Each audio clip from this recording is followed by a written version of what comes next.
Now heed a tale of long ago, how it all started, that first great war. For centuries, tensions had been simmering between two factions of gods, the hedonistic Aesir and the Vanir, known for their connection to nature and magic. So Freyr, one of the Vanir's most revered leaders, attempted an act of diplomacy, travelling across the realms to teach the Aesir gods the way of the harvest, with accompanying spellcraft fit to feed all of Asgard. The Aesir were taken by Freyr's charm and ecstatic with the new powers he bestowed upon them. But such astonishing spells always have a downside, and the Aesir weren't about to blame themselves when things went wrong. Instead, the hot-headed Aesir cast their blame on Freyr. Furious at the unpredictable magic, they tortured and even attempted to kill him. But the Vanir god wouldn't be undone so easily. He escaped and fled back home to Vanaheim. His family was incredulous with anger at what had happened. They swore revenge against Asgard. And thus began the first and most barbarous war between the gods.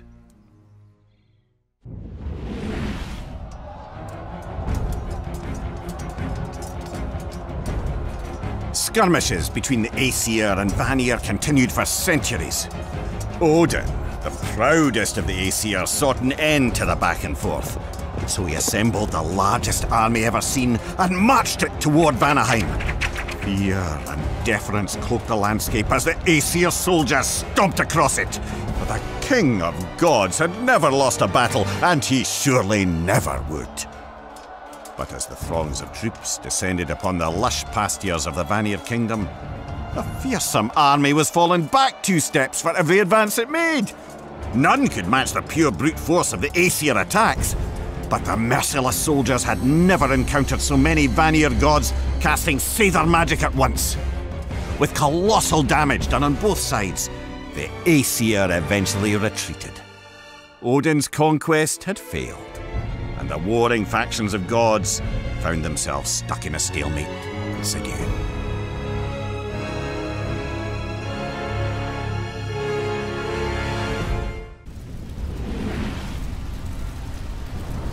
With Asgard and Vanaheim both ravaged, the two sides could only now consider what was once unthinkable: compromise. So Mimir, a particularly brilliant negotiator, was selected as the sole arbiter between the two sides, and he brokered an interesting solution. Freya, Freyr's sister, and the other leader of the Vanir would marry Odin, king of the Aesir. Struck by Freya's beauty, Odin readily agreed. But Freya spat at the thought. Odin had tried to destroy her home, her family, and everything she loved, and, oh yes, attempted to murder her beloved brother. Still, she couldn't let the chance for peace among the realms pass by. Though she barely managed a smile through the entire ceremony, the Aesir-Vanir wedding was cause for enormous celebration. As Odin took in his beautiful new wife, draped in the finest fabric and Vanir jewels, his kingdom felt nearly complete. As for Freya, well, with the promise of peace resting behind his curled smile, Odin didn't seem too terrible. The raucous party continued well into the night, with the sounds of celebration carrying throughout the kingdom. Yet the peace this union provided carried much further, rippling from Asgard to Jotunheim, Muspelheim, and every place in between.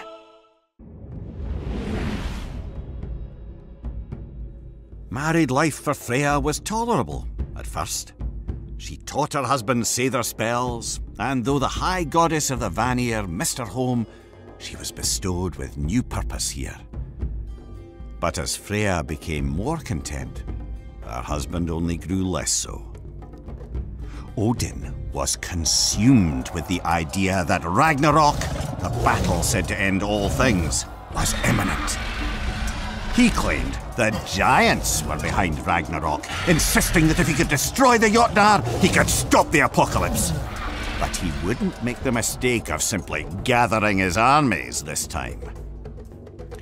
Instead, Odin employed the greatest smiths in all the realms, the dwarven brothers Brock and Sindri, to create a weapon of unimaginable destruction. Once it was finished, Odin bestowed the mighty hammer Mjolnir to his son, Thor, and sent him out to slay every giant he could find. Thor accepted the task with glee. But Freya could no longer hold her tongue in the face of this genocide. She fought back, vowing to leave her husband and return to Vanaheim, even if it meant the chaos of war would overtake the realms again. Freya had nearly escaped out of Asgard's high gates when Odin saw her. She attempted to plead with him to just let her leave and to leave her people alone. But any sympathy Odin might have once had was, like his sanity, lost long ago. Instead, the king of the Aesir blindsided her with a Seidr incantation. When Freya had taught him magic, it always seemed he was only humouring her. But he must have studied further, for Odin came up with a particularly creative and cruel spell. It not only banished her from Asgard, but also forbade her from raising her hand in combat, even in self-defense. Freya stammered, trying to counter with a spell of her own, but now, instead of casting magic, she was suffering its twisted effects. She felt warm and tired as her vision blurred. She stumbled, and then it all went black. When she awoke, Freya found herself far from Odin, but more distraught than ever. Now war would surely return. And with the Aesir in possession of the masterwork hammer, the end of her marriage might indeed mean the end of her people. Now her only hope was that, in time, some brave soul would finish what she could not, restoring balance and peace to the realms.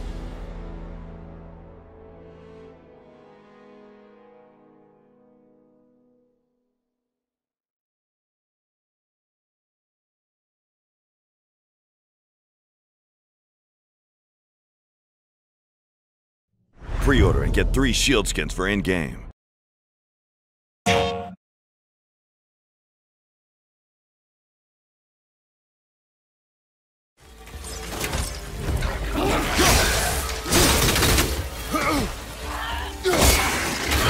Nice shot.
son. We do not fight because the world makes us fight.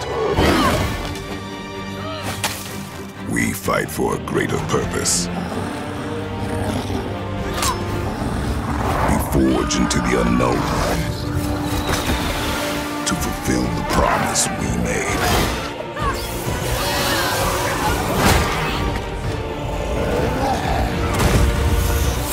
No matter the darkness, nothing will stand in our way.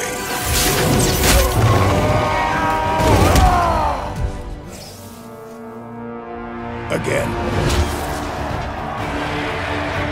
プレイステーション